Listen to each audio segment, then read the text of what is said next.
My name is Dexter Korea. I'm here today to actually share my experiences with Noble Hospital.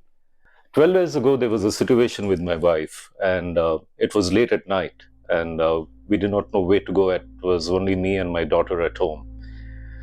She was actually feeling very breathless, could not breathe properly. So we immediately rushed her, thinking it could be an heart attack or some other situation which she's in.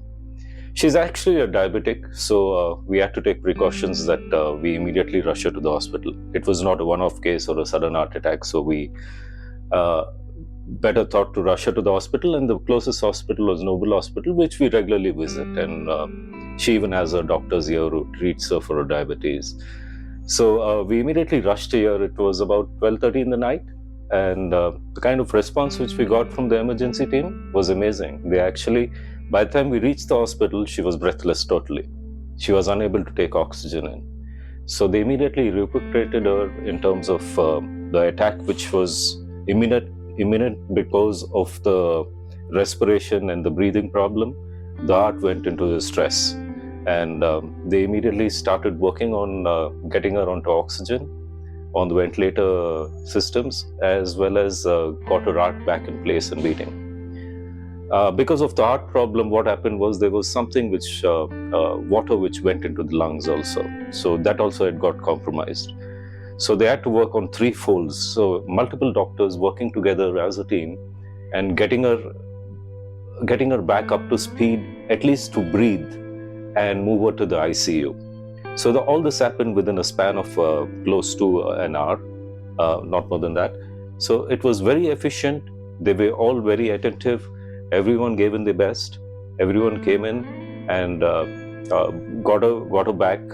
Although she was on ventilator, but at least she was breathing, and her heart condition had come back to normal. It was pumping not to 100%, but close to 70-80%. So that way she survived. If we were late by another half hour or 1 hour, and if immediate attention was not there, the worst could have happened.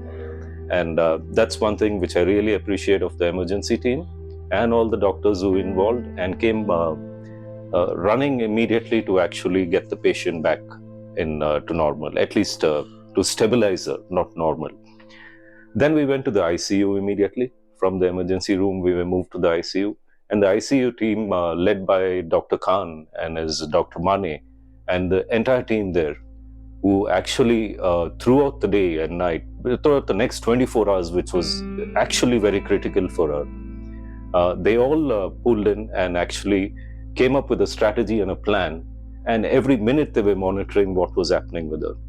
All the sisters and the boys which were there who were actually helping out in cleaning and doing things, it was a continuous process.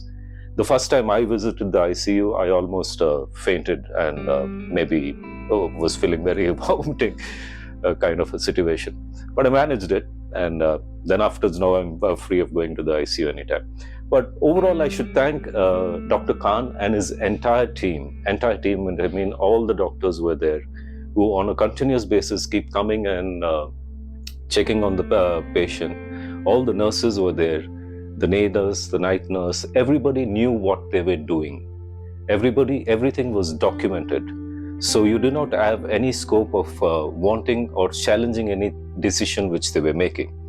So everything was unwritten. Every doctor who came at every instance had a note which he would write on the vitals, as well as the entire situation which he analyzed at that minute of time. So days passed. It was 4-5 days on a ventilator, after which came in the cardiac cardiac specialist, Dr. Sujeet, and Dr. Srikanth, who was a vascular specialist. They both worked together to actually do the 2D echo and other tests which actually determine the condition of the heart as well as the brain. Because the heart went into a situation, the brain also got impacted because of the flow of blood from the heart to the brain wasn't sufficient, because most of her 3 arteries in the heart were compromised. So because of that, the brain also went into a situation and she had a mild stroke.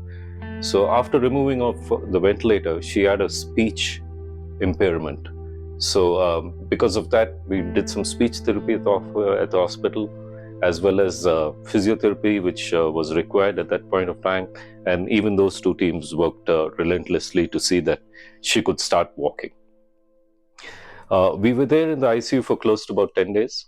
And after which we moved to a room wherein the sisters there again were very helpful, very attentive, and cleanliness was the utmost importance for them, as well as ensuring that the patient is not compromised in getting other disease, other infections, and other things. So that way, I should thank everybody, especially the doctors, the nurses, as well as security guards too, who made sure. Initially, I thought they were doing a bit too much of not allowing people to go into the ICU, but there's a reason for that, right? Not everybody can rush into the ICU just like that. So they were able to maintain the flow of visitors and ensure that there was a flow of visitors into the ICU and not crowding the place. So that way, hygiene was maintained, and overall, I think I should thank the hospital. It's been 12 days now, close to 13 days, and my wife is getting discharged today, and we'll be going home. And I'm really very happy for the entire staff and team at Noble Hospital and everyone. A special thanks to all the guest relationship officers and Mary for her kind support. And I would always remember this and share my experience with as many people as possible. Thank you.